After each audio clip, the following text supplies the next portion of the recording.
This just came up on my newsfeed. It concerns the resignation of the school board president of Phoenix Elementary. There are some interesting issues that kind of came out of this that I thought I'd spend a few minutes on. This won't take long. Hello out there. I am trying to get through. With cold, blunt analysis cradled in the warmth of reasoning, it's time for Johnny Walker Dread to straighten you out on a thing or two. Emanating all the way from exciting Las Vegas, Oklahoma, it's time for the Johnny Walker Dread Show. The Phoenix Elementary School Board president has resigned amid fallout over her support for her former business partner, convicted of child sex crimes. Jessica Bueno stepped down on Tuesday night following a heated and emotional board meeting that included remarks by Arizona Secretary of State Adrian Fontes. Fox 10's Celeste Rodriguez has the story. Jessica Bueno and 42-year-old Randall Denton ran Xanadu. What she said there was extremely misleading. It wasn't her support for a person that was convicted. It was her support for someone that was accused of. Big difference. Coffee in downtown Phoenix. She left the business in 2022, a year after being elected president of the Phoenix Elementary School Board. Well, back in March, police in surprise conducted an undercover child sex sting. They say Denton responded to an ad on a website showing a girl listed as 18 years old. But an undercover detective told him she's actually 14. Sounds pretty serious. And he was convicted. Well, Denton still agreed to meet up for sex. When police took him into custody, they say he had $250 in cash and a condom in his car.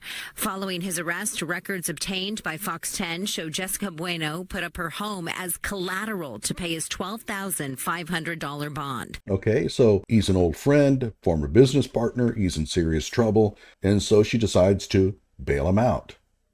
She's not letting him off the hook. He's still going to go to trial. He hasn't been convicted.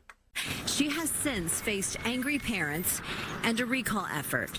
She resigned at the school board meeting on Tuesday following public comment, including from Arizona Secretary of State Adrian Fontes. My name is Adrian Fontes. I'm here in my capacity as a taxpayer, a voter, and a parent, not in my official capacity. And by the way, the first thing I want to say is that smirk, the smugness, the arrogance, and the bullying that you've displayed as you nod your head, seeming to enjoy the attention. Tú eres un sinvergüenza. Hey, Adrian, focus, man, focus. These are what we call cheap shots. The camera is not on her, it's only on him. And so he can pretty much say anything he wants, and people have no other recourse than to believe it. Whether she is smirking or whatever is irrelevant. Sin vergüenza. I'm sorry, during public comment, this is my time, not yours, Madam President. Sitting right No, if you were going to slay her character, she can respond. here, that 8th grader, your buddy, who you bailed out, would have happily raped her. And you pretend for a moment like your show of arrogance is going to bounce off all of what is happening here. Tell us what's wrong about bailing him out. Again, people forget what bail is about. Bail is really designed to make sure that people will come back to court when they are told to. There is this conception out there that's called innocent until proven guilty.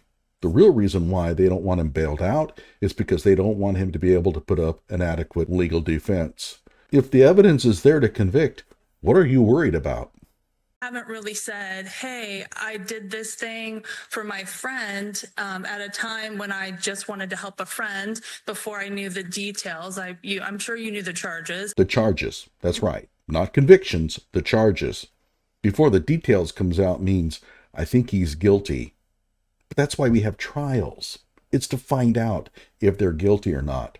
And he was convicted of a pretty heinous crime, actually. But at the time when she bailed him out, he was just accused. But before you knew the details, and then once he was sentenced and the details came out, you haven't said anything like you want to distance yourself from that, you don't condone it, and that sort of thing. So that's what bothers me the most. Well, what would that prove? He's a former business partner. It's not a husband or a boyfriend. She's not responsible for what he did. An emotional Bueno spoke at the end of the meeting. My only regret is that I will not be here to protect our students from the Trump administration. Republican lawmakers in Minnesota want to, here in the state, add Trump derangement syndrome as an official mental illness. That's your job as school board president, is to protect the students from Trump? Really? They are practically accusing you of being a child sex apologist, and you're worried about Trump. But I have accomplished most of what I set out to do as a candidate. To the students and children of Phoenix #1, you are the heartbeat of the city, and you need to know that. What does that mean? I have no idea. You have the heartbeat of the city. You're a bunch of kids, and some of you will go on to be really successful, and some of you won't. Downtown would not be what it is without Phoenix #1, the oldest institution in the state of Arizona. Thank you all for your trust, your support, and your partnership. Well, they don't support you. They're wanting you to resign, but okay. Please remember my parting words. Don't let the big kids get in the way of the little kids. Randall Denton is now serving a year in jail on felony counts of sexual conduct with a minor and luring a minor for sexual exploitation. Okay, so there you have it. People don't understand bail. When people are in jail, they have a hard time defending themselves. They have a very difficult time doing research. They have a hard time contacting witnesses. They have a hard time filling out forms. Bail is designed to release them so that they can put up an adequate legal defense. If they're truly guilty, you have nothing to worry about. He was bailed out and he was still convicted. Where's the harm? Well, you might say, well, he's a predator. He's out there in the community when he's on bail. Well, that's reason why they set the bail to very high amounts, is to help ensure that doesn't happen.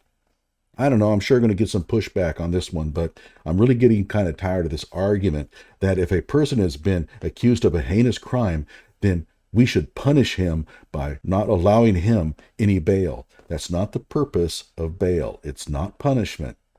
And I would also remind everyone that bail is a constitutional right. That is reasonable bail. And as far as I can tell, guess what? He showed up to his trial. Bail did its job. In my opinion, his bail was ridiculously high, $2 million. Karmelo Anthony had his bail reduced down to around, I think it was $400,000, something like that. That's reasonable. I have no issue with that. And I have no problem with people raising money for him to be bailed out. Again, if he's truly guilty, the facts will come out during the trial. If you need to keep him in jail to prevent him from mounting an adequate legal defense, then you don't have much of a case. For the record, I think Karmelo is in serious trouble. The evidence I have seen so far makes this case look very much like at least manslaughter and possibly murder. But if he's innocent, I want him to have the best opportunity available to defend himself against the accusations. What is so wrong with that? Like my video and subscribe to my channel.